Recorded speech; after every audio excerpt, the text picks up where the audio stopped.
Hi and welcome back. We are here with yet another random encounter. We are still looking at the Abomination Vaults, and we are getting to the point now where you might have to go a little bit deeper. You might just have to go a little bit further down to figure out what the heck is going on. But we have a new character, and we have a whole host of stuff going on, which we did off camera to be deliberately awkward. The character backgrounds have been shared, but not to you guys because I decided it would be quite nice for it to be a little bit more organic. So sometimes these guys are going to say stuff that you guys watching don't know about, and that's deliberate. But I had a quick set of questions because this idea of character backgrounds, I personally think, is quite important. I am a story. If you've watched the whole thing about story versus meta and whether or not you should have a story-based character or a meta-based character for your party, I am a very story-based person. I think most of us came out as being mostly story-based. And of course, if you're going to build a story-based character, you need to have a background story, but preferably not one that's 7 or 8 pages long. How important is it to have a background for your characters, for you individually? And I'll go around. And here's the big question: how do you reveal it? How do you bring it into the game? So I'm going to start with the person who has just had to explain everything about their character to these guys and make sure that it's very clear what the background is. Kess, for you, how important is a character background? How much and how and what method would you normally use? Having just been kiboshed and railroaded into just explaining it all, how would you normally explain that to your fellow players? So I have to have a background. And in some of our game channels, there's been the last 2 weeks of me going, oh God, still haven't thought of the background. Because I racked up the stats at relatively short notice for last session, well, 3 sessions ago, whatever we are. Yeah, a while back. But didn't have the story to tie them together. I had some ideas. And I did RPGs, then I LARPed, and now I do both. And I have to have a few hooks in the background. A lot of it will come out organically as I go, but I need a sense of key things that happened, a little bit of personality, so that I know roughly where I'm going. And then through the roleplay end of gaming, I'll get to the point where I'll say something and go, oh, well, apparently that's what this character thinks. Fine, let's add that to the mental notes then. And that starts to shape where it goes afterwards. Because for me, I have listened to the story versus meta one, and I'm pretty much story. I will tweak it for meta, but if I can't come up with a coherent narrative for why my character is doing a thing or learning a thing, I can't play it. It doesn't work. In terms of how to reveal it, so I was kind of looking forward to actually having a role-playing session with that conversation that we did off screen, rather than an out of character discussion. A certain amount of speed and alacrity required. Yeah. So I will drop hints as I go through about things the character will do. So I've used a range of spells with this one, including some of the less common ones. And those are hooks, in a sense, to open up those conversations in game terms. They're useful. I'd have used them, but I'm also aware that it's an ability for, in those kind of in the tavern, walking between places, conversations, to go, what was that you did? And to reveal bits that way. And I'm aware that some of that comes from my time on LARP Crew, where you're given a couple of sentences to a couple of paragraphs, and anything from 15 minutes to a couple of years worth of role playing comes out of it, depending on how players react. So being able to drop relevant things in to generate conversation and hooks has become second nature from all those hours I spent doing that as part of my leisure time. Mm-hmm. And I'm going to stop rambling right there. Dave, as we're going around, I'm looking at my screen and going around anti-clockwise. You are next in the chain. For you, how much of a background is important? What level of background do you need to write? And then, as I say, what do you do to introduce it to your fellow players? It varies, which is a bit of a cop-out answer. But I liked, for me, to have enough of an idea so I know who the character is. And depending on how much the GM wants to lock that into various plot elements. Mm-hmm. I mean, for example, the Dark Heresy campaign we were just in. I had a rough. My character is this, and this, and then the GM went, "Well, can I pull some of these elements from your backstory, and run with them?" Yeah, that's fine. I don't tend to sort of write things out to the nth degree and over detail it because that's too constraining for a GM.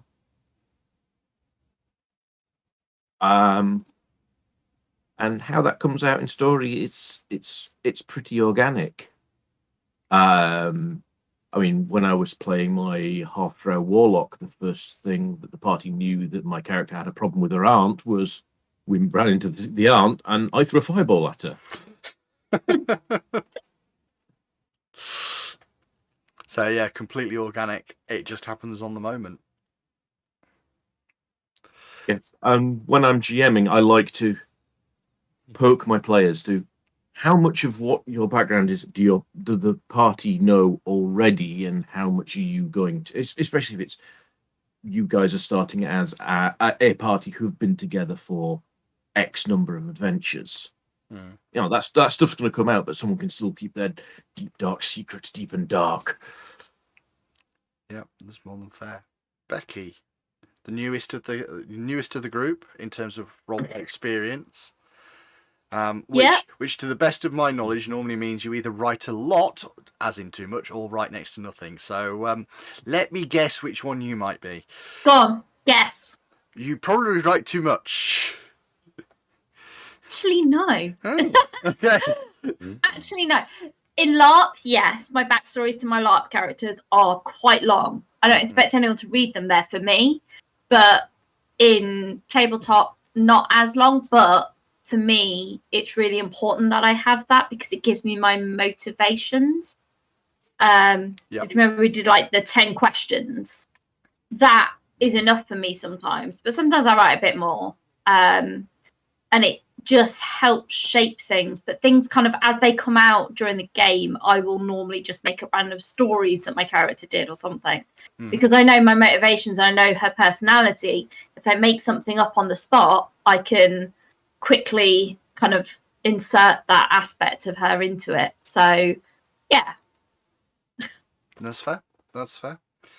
And I think you've kind of touched on it, but so you're building your story with your players organically as well. You're trying to do this sort of thing. So JJ, you are the last of these, and I'd imagine we're probably going to get a clean sweep of organic explanation. But generally speaking, yeah. I know. I mean, again, having done the video and done the standalone bits and pieces about character generation. I have a loose concept of where my characters start from, where they've been off screen, where they haven't even interacted with potentially other players' characters initially. Then the overlap where we had like the level 0 game and the start of stories there. Then you've got the gap years in between. I probably know about 70% of what he did in that in between, but it leaves space for yes and. To borrow the improv side of life, which allows people to go, okay, there's a fair chance that there's some overlap in there, and gives a free space to play with. Mm-hmm. So he's got fixed points, and some of it is very much up front, which helps with this particular kind of character because everything is blatantly obvious in some ways. But also it allows a little bit of feeding bits into conversation or feeding bits through actual gameplay. I think in general, from my experience, organic has always been the general way, rather than just sort of here's my background, everybody, you can read this and you know all of it, which is it obviously has its advantages in terms of the fact that all this lovely crafted stuff that you've created comes out. I think the obvious downside of organic explanation of your background is you could have this wonderfully rich story and people could be halfway through finding it and then the character's dead. It's like this whole thing that you've been progressing towards people finding out about your character and it's just gone. It's no longer a thing. And in a lot of cases, I think the downside of this is you sometimes encounter situations where that happens and actually as train goes shooting past, apologies if that's picked up. The obvious downside of this is, you know, people bypass this stuff and it just then disappears, especially if you've potentially been trying to tie it into the story and then it's all gone. One of the things I do recommend to people is there are other Pathfinder podcasts out there. One of the biggest ones out there, I'm not going to say the name, they don't need the advertising, I'm sure pretty much everybody knows about them, but they like using a lot of flashbacks to bring character story into the game without the characters necessarily knowing, but with the audience, because obviously this is all for audience at this point. When you're doing things like flashbacks, it's an audience thing. It gives the audience all of that story, but not necessarily the player, not necessarily the characters. So that's a potential mechanic for people to think about in their games. I think it is more orientated towards podcasts and YouTube and things like that, where you want that story to come out, because if people have crafted it, it's a part of your story. It's part of your stuff. But it is quite interesting to try and do it when you're just running a normal game. Is to let people bring their story out in a way that the characters don't know it, but the players do, and that can be sometimes quite entertaining. In terms of what you guys do at this point and what you have been doing, you have been sharing your stories with a new companion in the form of Invar, and having quite a night to relax and recuperate from a rather tricky night. For the purpose of the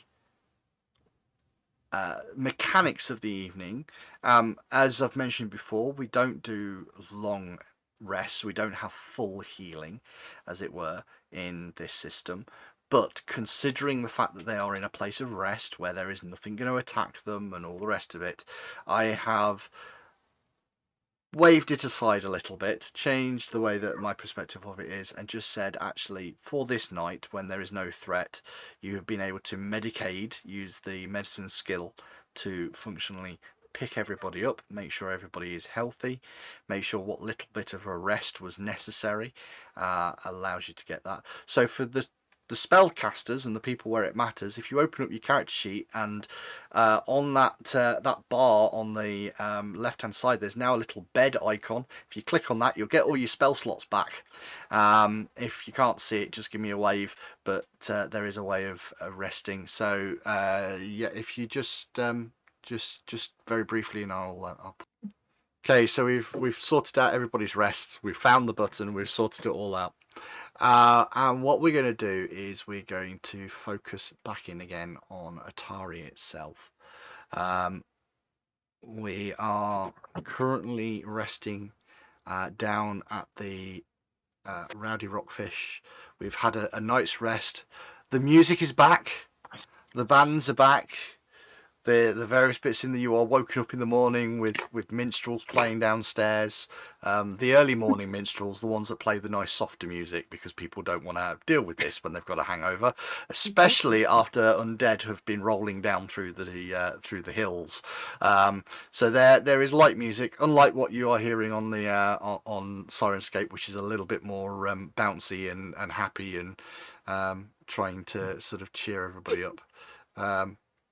I'll just up the level of the volume on that. There we go. Hopefully you should be able to hear it, at least on the recording. So we have this lovely bit of sort of music coming from downstairs. Smell of freshly cooked fish.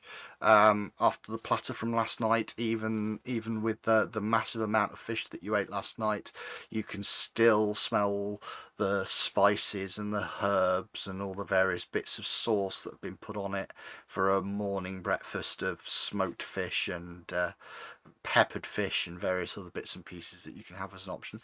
And they do have other things. They do have like little bits of sort of egg and there is bacon and the like for those of you that don't want fish. But the place is known for its fish, so it's got a breakfast, a lunch, and a nighttime meal menu, which always includes some level of fish and always has rockfish on it in various different ways.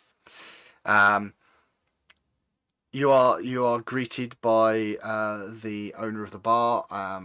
Brelda is sort of sat downstairs this time, sort of looking an almost slightly dour self, but sat moderately sort of away from the bar, allowing her staff to handle it, and she waves at you as you all come down the steps. Good morning, and how are we doing tonight? Or this morning, sorry. How are you all? Bright-eyed and bushy something anyway, or at least the badger is. I've got kobolds mining in my head. I'm fairly certain that's normal for you, isn't it? Maybe once a week. Neffy just doesn't even respond. She's not like looking at anyone. She's just like completely out of it. Oh Yinyasmera dear. is surprisingly Oh dear. chirpy and sort of wanders over to get some food. Yeah, doesn't seem much the worse for wear. As we'll probably be having half a breakfast beer. Breakfast beer. The lights. Yeah, I started with breakfast beer. Yeah. The light of the morning is coming in through the windows. Those of you on breakfast beer, desperately trying to deal with the hair of the dog sort of solution, slowly but surely manage to get enough alcohol back in your system that you're not feeling dreadful, but are also not too drunk to cope with the rest of the day. You can, as I say, the light is coming in through the window. You can hear people moving around outside. There is almost a sense that nothing happened. It's all kind of being dealt with in the way that people deal with problems around here. Somebody else's problem. It'll be somebody else's problem. This is way above my head. I've just got my job to do. But everybody that walks in through the door does stop momentarily to look at the four of you. And then moves on to their various respective tables. Have you ever, just looks around the rest of them, have you ever got the feeling that you've been volunteered for something you didn't know was an option? This town does that a lot. For some reason, they think we're competent. Oz, it's your turn with the ferrets.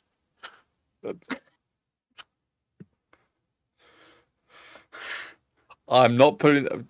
I'm wearing plate. They won't fit down my trousers.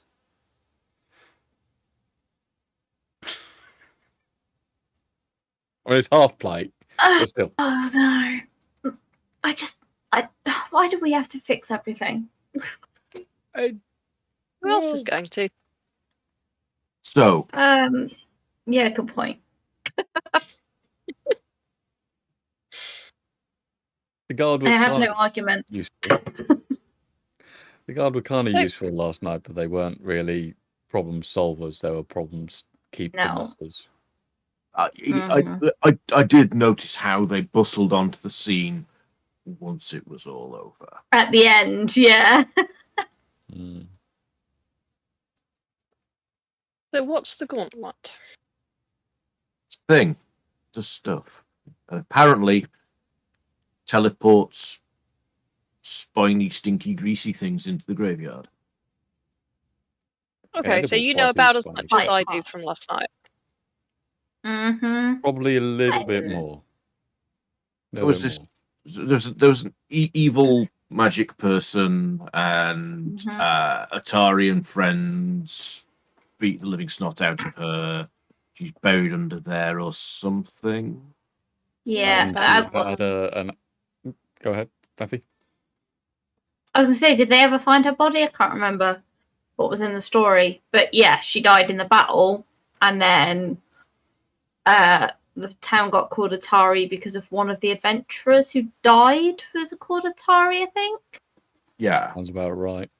What we know a little bit beyond the mythos is, well, that second building we found where we went downstairs with the creepy experimental stuff, and her living undead or living creepy thing loving The doll. paramour.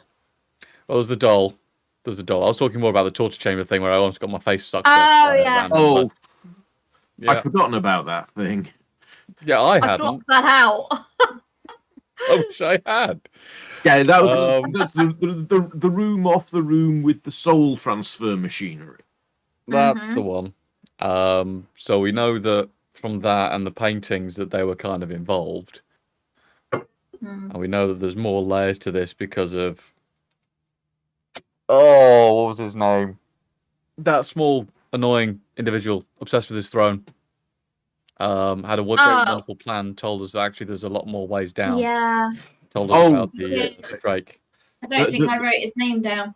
The one with the really good tasting names like Mr. Bite Bite and Mr. Sting Sting. Yeah, Bite Bite. Yeah, that was it. Yeah, that was the one. He's not causing a problem, nor are the remnants, bloody and tattered as they are, of his tribe. But he gives us a bit of a hint that there is significantly more under the Gauntlet Tower.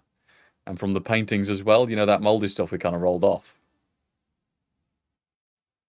There was the fact that there was the painting gallery. Yeah.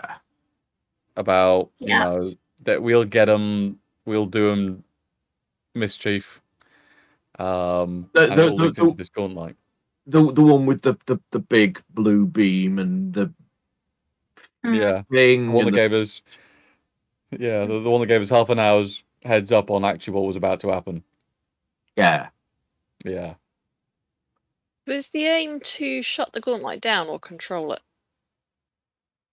Well, as in for far as us. everyone's concerned here, shut it down. Yeah. If it's capable of beaming undead things around, it's a problem. Mm-hmm. But we worth asking. We haven't found a switch or anything, so we don't know how it's activated at this point. No. Oh, we know a part of it's activated. You lick it. I did not lick anything. Okay, I'm fairly sure you did lick something. Fairly certain. I put my finger in the blood. I may have then tasted the blood, but I didn't lick the floor where the blood licking was. up the blood. Licking up the blood made it eat itself up to the ceiling. Yes, and then it got exactly sucked how into it the triggered stone. it. Yep. And then it became that weird vampiric thing. Yeah. Basically, we've had a very interesting time, and I can't wait to drink enough that I forget it all. So might be a couple of nights from now. What clear and useful advice did Rin give you? Trust in Imba. And all will be well. Such a look of horror. Right. Okay. Also, Imba. Rin was confused that what? you were drinking beer. So Yeah, that's fair. That's very fair. I feel like we should probably go and speak to Rin and kind of give a full debrief of what we found, because Rin might know a little bit more or be able to align some of that mythos with what we found. That sounds like a plan. Might be worth But yeah, swinging by the Crux Nook, having a quick conversation. oh Ooh, goody. breakfast pies rather than breakfast fish. That sounds like a plan. You know what? I'm sure it'll be absolutely fine. I like pie. We know. And then I just get up and march out, like, with purpose. Onwards for pie and glory. Onward! Finishes off the harp and goes. So you head out of the rockfish, and you turn and you head towards the bridge, on which is built the inn called the Crux Nook. It's a very strange looking building perched on this bridge. It's not completely unheard of for bridges to have buildings put on them. It's one of those sort of things that's relatively common on very large bridges, but this one stands out because it's on its own. It is the only thing that's on this bridge, and it stands with a couple of stories, which sort of expand out from the floor below, very much like the old. I want to say Edwardian houses where that second floor is bigger than the first floor, and it's got that slight overhang. Look for it, and it just Elizabethan, and they just seem to keep on getting bigger as they go up. The very first floor is a sort of almost like a winding set of stairs, and you head up. There's nothing really down there. There's like a cloakroom if people really want to drop off their stuff. But as you enter onto the actual first floor of this building, not the ground floor, but the first floor, this is the inn proper, and you can tell its reputation is not sort of on complete display, but there's some subtleties to this room that you didn't see in the Rockfish. A lot of the tables are separated away from each other in little alcove bays rather than being on an open floor. Areas are tucked away. There are hidden little corners here and there. Behind the bar is a woman that most of you have not seen for a very long time, and some of you haven't seen at all. It will be a complete first for you. And what I'm going to do is I'm going to show you a picture of them if I can find it. So, where are you? There you are. So, here is the woman that is behind the bar. One person, however, does know them quite well. Neffy. This is Yinyasmera. She, as you are very aware, is the leader of the Osprey Club, an organisation relatively well known and mostly ignored within Atari.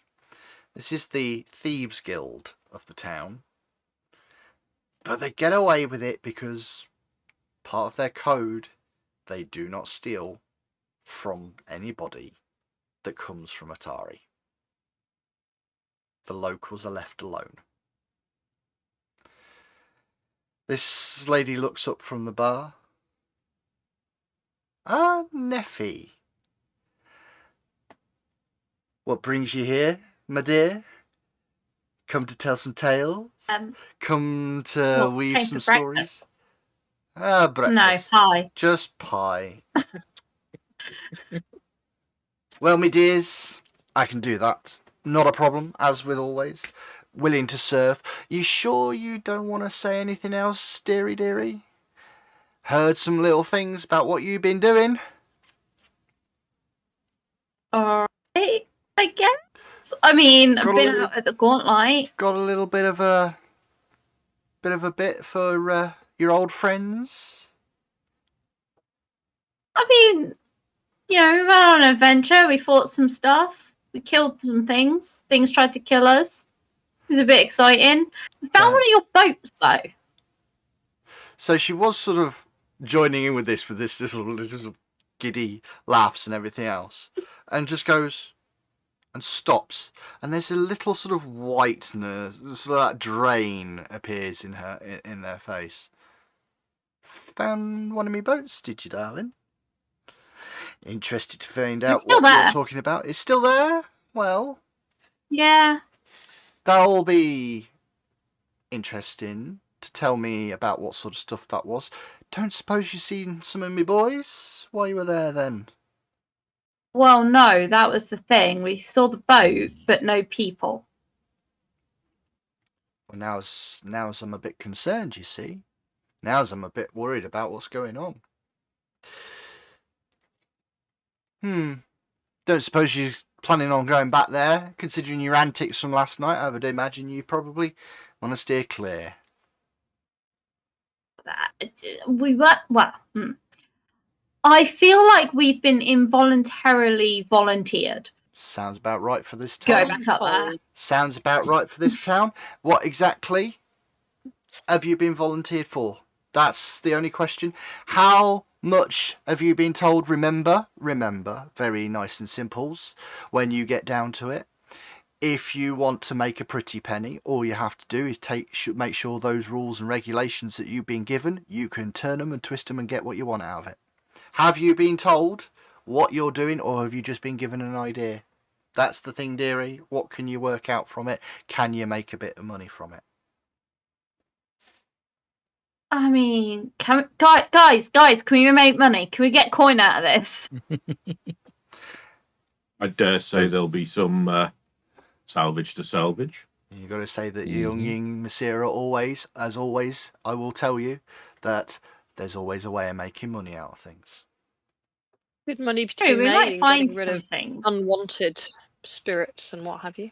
Well, Yeah. maybes, I can see what your lady here is saying, but as in with all things, getting rid of stuff normally means there's stuff left behind. Has anybody told you can't keep it? That's the question. Yeah, you see? Someone's told us that. Always worth keeping that money. Now, you have been telling me there's some boats of mine over there, and I will admit I did indeed send some people up there with a boat. They was looking for somewhere useful to hide some stuff, let's say it that way. Now, Enough said. don't care too much about the things, to be honest with you. They ain't been shipped anyway. Not my problem right now, but my employees, now that's a different question. Missing some employees, that's not good. Tells you what, I've got a bit of money. Seeing as you're heading back that way anyway to make a bit of money, I can offer you a bit of money. You find my employees, bring them back here. Bring the living ones back here. There's always a chance, after all. Bring the living ones back here. I will make sure you get some money. What about if they're undead? Do we bring No, them I back, don't or want do we them. lay them to I rest? don't want them. Okay. All right. Good to be sure. Bring me something back to prove that they was That we undead found them. and that you found them. Not a problem.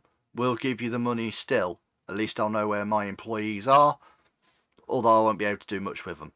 But if you can want bring proof that of their state, proof of whether this, they're dead, undead, or alive. well, yeah, indeed. And if they're dead, if they're all dead, mind. If they're all dead, I can probably give you a bit of money, a little bit, maybe 20 gold, just for the group, just spread it around.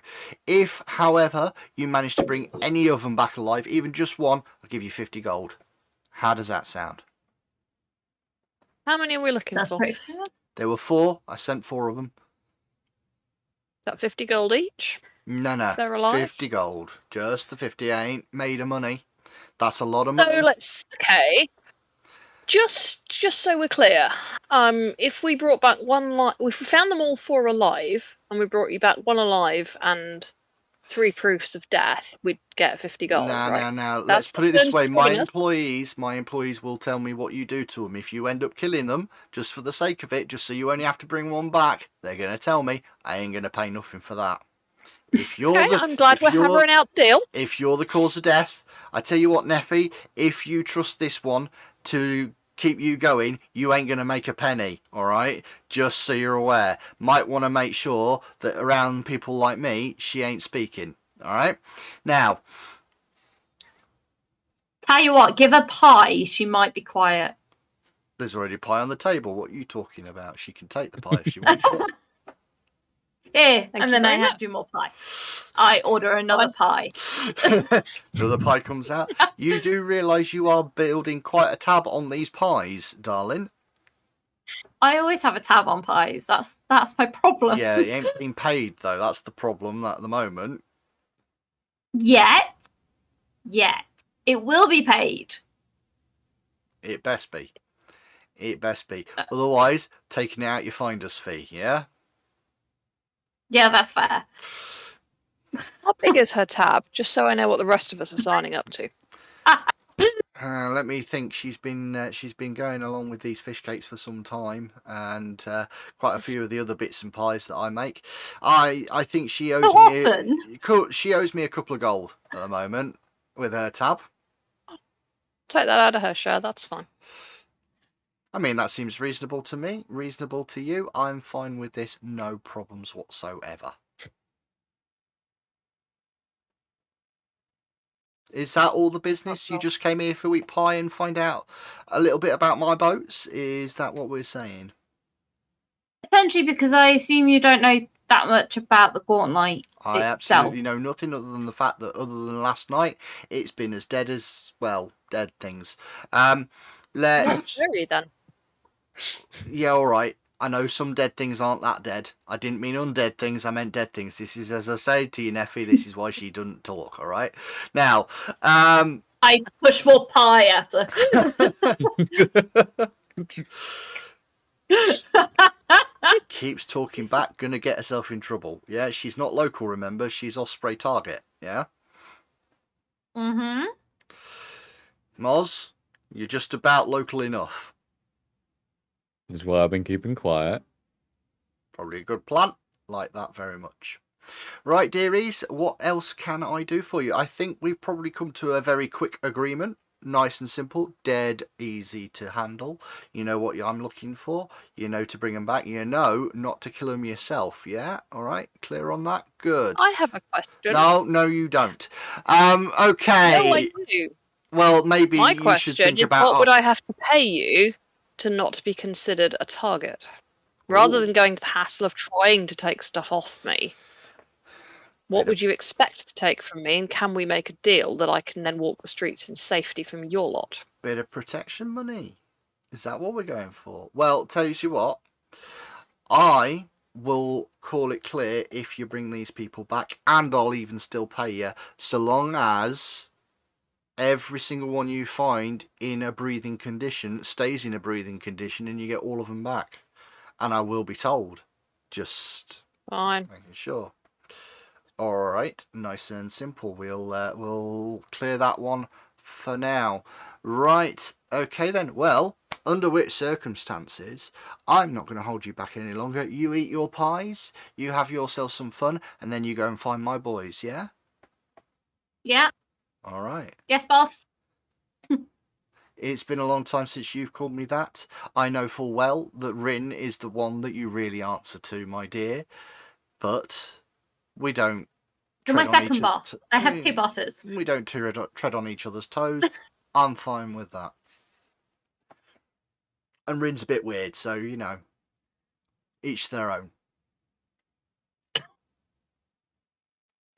Now, my darlings, I'm going to go get on with the rest of the work here in my lovely establishment. I trust we will see each other again with a few extra hangers on, eh? All right. Good. I bid you farewell. And she disappears, just seems to vanish into the tavern somewhere. Into the mist. Good to know I your just start pie eating tab's pie. substantial. Look, pie is good, okay? Okay. Yeah. Actually, in reality, how much is a pie? Because if I owe a couple of Mm. gold's worth, how many pies have I had? They're probably only, They're weeks. a few copper to a silver each. Yeah, that sounds about right. Fairly low tax, really. Yeah. It's Actually, just if I Nephew's paid it Friday off night a pie bit- frenzy. Yeah, she did. You weren't told, and Neffy's keeping it very quiet, that this is only since 3 days ago. Yeah, I paid it off before that because I was cut off. It's pie sweats, isn't it? You just get mad once you start going. And to be brutally fair, they are very, very, very nice pies in a variety of different forms. There's fruit pies, there's meat pies, there's fish pies, there's whole gamuts of different combinations, and each one that you're given, these sort of breakfast pies which have like egg and bacon and the like in them, or fresh fruit if you want a fruit sort of thing, they are perfectly made. Appreciate skill. Mm-hmm. Mm-hmm. So Over mostly on pie, the I save. wrap carefully and put it in my pack. Does Invar notice? Well, this Being sneaky about it. I've been sneaky.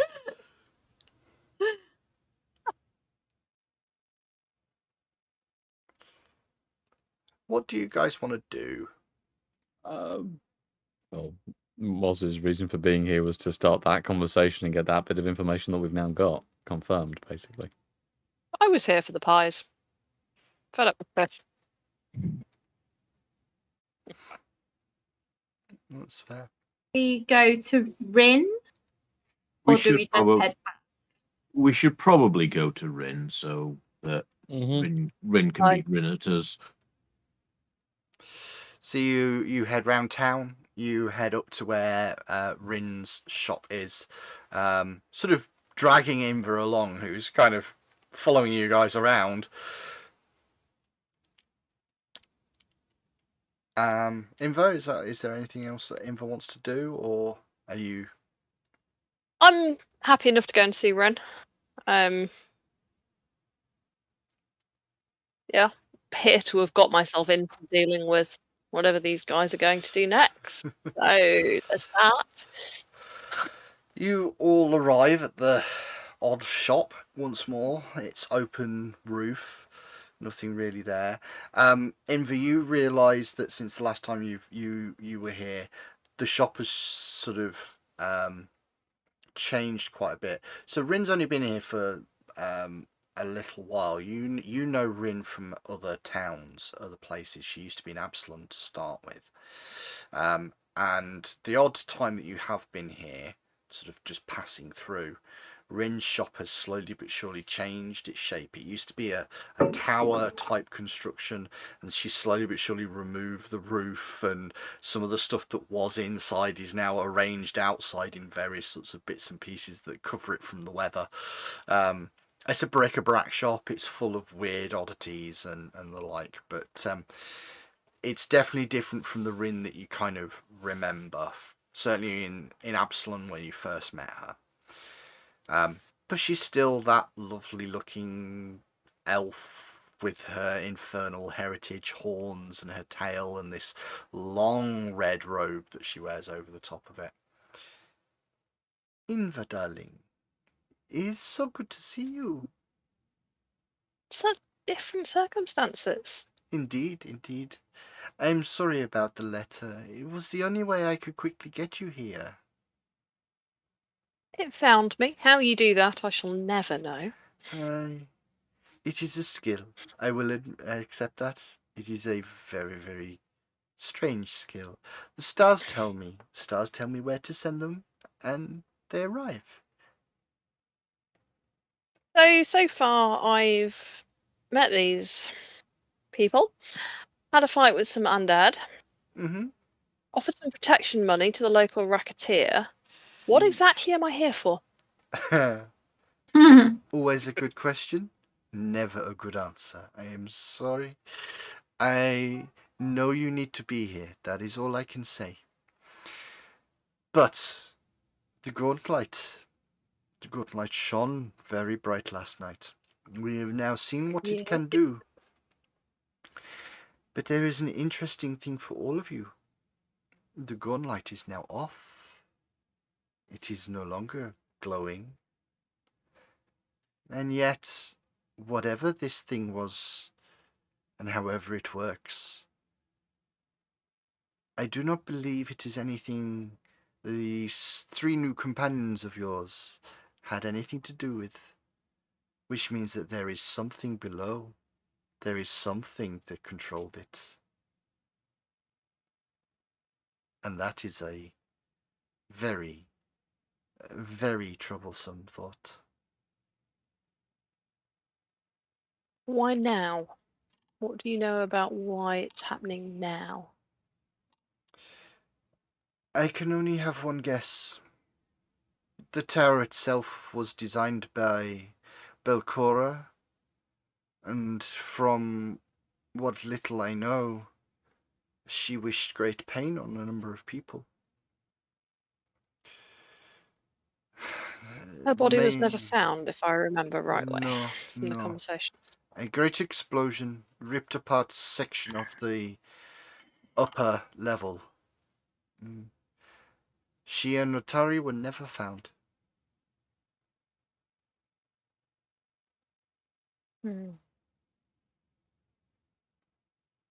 And I have an interesting question. Is the return of the light the cause of what is going on, or is what is going on the cause of the light being turned on?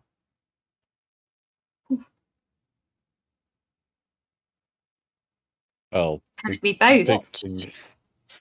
From my planar heritage, what do I know about that, if anything? Do I have any thoughts on what it might be?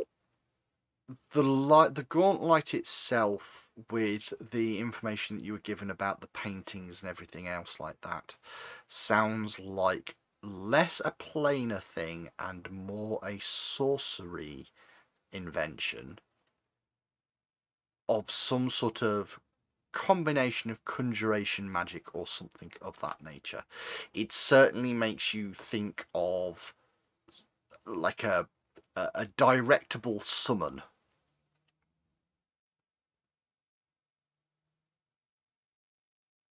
Raising the dead usually requires power. Mm-hmm. Doesn't generate it, right? The problem is, realistically, you just saw the result. You didn't see what it was, where it was coming from, and certainly, to an extent, the big thing that kind of gets in the way, really, is what descriptions you got, and obviously what the other 3 know already, having been there. Is this energy that was in the tower seemed to be coming from somewhere underneath it? One way or another, we're going down. Aye. The fella's clan was pushed up from whatever was coming up from underground, so there is something active downstairs. So we're definitely going down to find out what that is, and whether or not it's linked into how often this thing goes off, or if it's linked into the fact that it does go off and why it's going off now. Has it gone off before? Yeah, I was about to ask Recently. that.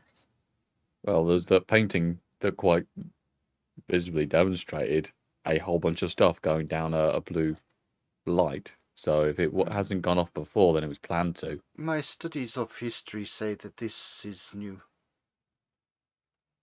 This is not. I figured out how to turn it on. This has never happened before. Oh, yeah. Something's changed. And it's changed underground. Mm-hmm. Mm-hmm. How often, with undead lore, how often, how likely are undead to just spontaneously rise?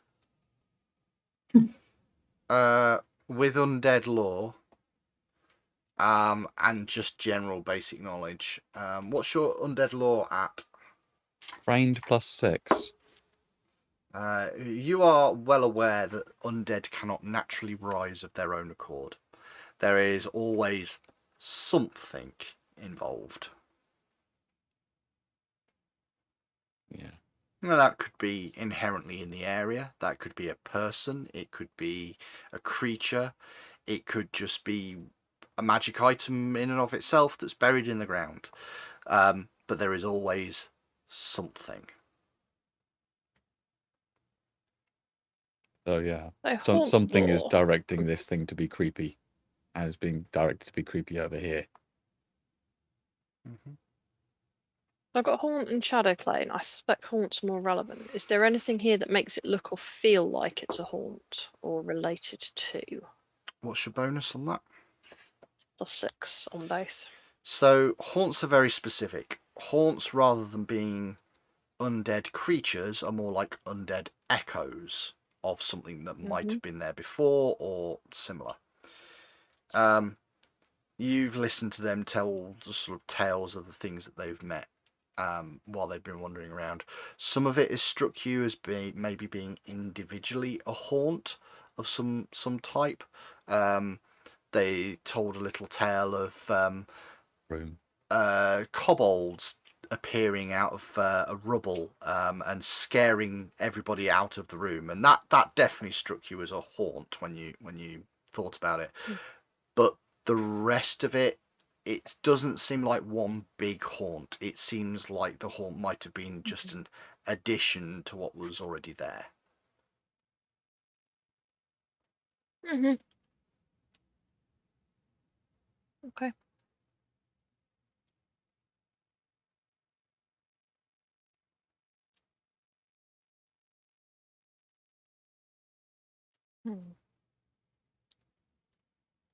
What do the stars tell you about what happens next, Rin? They are very confusing. Sometimes they show great destruction. Other times they show the town prospering, things not really changing much. But in every situation there is always something consistent. 4 heroes. Not always easy to see who they are, but there are always 4. And at the end of a great trail they face an evil that has not been seen for hundreds of years. But I cannot tell you what that evil is, nor can I tell you who the 4 heroes are. I feel I have picked as many people as I can that could fit into that 4, and I'm sure there is always the opportunity that somebody will be found along the way. It is hazy. The number 4 always seems to be the most prominent, but it is not the only number. It is always around 4, though. It is comforting to know that some things haven't changed, Rin. The stars are the way they are. I do not think I could ever change them, but I still love watching them.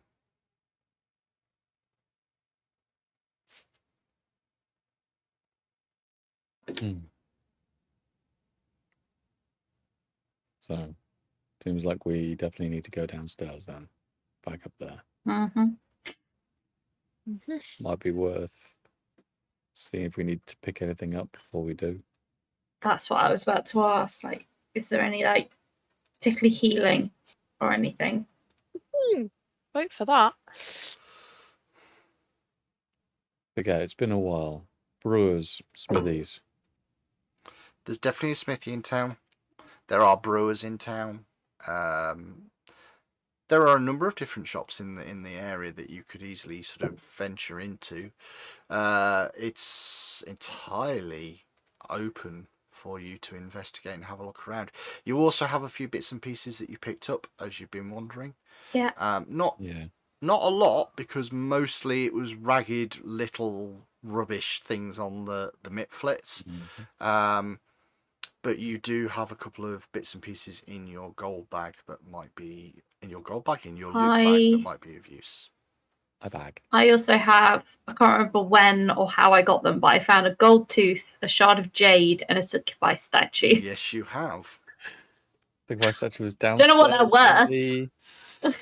Yep, the little bits and pieces that you found. Mm-hmm. I think as you went down, I will have to dig out the value of those. What we're actually probably going to do at that point, if we're looking and thinking about going shopping, is we might just say, with 55 minutes already recorded of this episode, completely free of encounters and just general role play and chattiness, what we might do is just look at ending it there. We'll get the money all added up, how much cash you guys have got. We'll do a little bit of shopping off air, as it were, potentially do it via our community channels and sending messages backwards and forwards about what people might want to buy. But we will stop there. We'll call this one here. Nice shorter episode, and get all of that money stuff out of the way. And when we return, I will put these guys back in the gauntlet at one of the sets of stairs going down. We can have another discussion about which set you want to go to, if you want to have another go at the maggot, or if you want to try somewhere else. That's one vote already sorted. And we'll pick it up there in the next one. So for the time being, I'm going to say goodnight to everybody. I hope you have all enjoyed what we have done this evening, and we'll see you on the next random encounter. Bye, everybody. Bye bye. Bye.